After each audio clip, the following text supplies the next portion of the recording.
एक अनजानी परछाई, एन अनसीन शैडो। नेहा एक पुरानी हवेली में रहने आई थी जो शहर के शोरगुल से दूर एक पहाड़ी पर थी।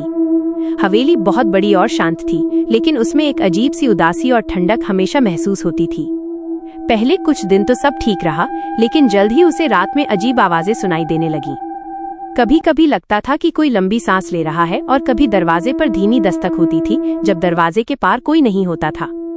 एक रात नेहा अपने कमरे में बैठी एक किताब पढ़ रही थी। उसने अचानक महसूस किया कि कमरा पहले से भी ज्यादा ठंडा हो गया है। उसने ऊपर देखा तो सामने की दीवार पर उसकी परछाई से थोड़ी दूर एक और परछाई हिल रही थी। ये परछाई लंबी, पतली और धुंधली थी, जो किसी इंसान की नहीं लग रही थी। नेहा का दिल तेजी से धड़कने लगा। उसने हिम्मत करके धीरे से पूछा, कौन है वहां? कोई जवाब नहीं आया। परछाई धीरे धीरे दीवार पर से खिसकती हुई जमीन की ओर आई और दरवाजे की तरफ बढ़ने लगी। नेहा ने देखा कि उसके कदमों की कोई आवाज नहीं थी। डर के मारे नेहा का गला सूख गया। उसने अपनी आंखें बंद कर ली और जल्दी जल्दी प्रार्थना करने लगी। जब उसने कुछ देर बाद आंखें खोली तो परछाई जा चुकी थी।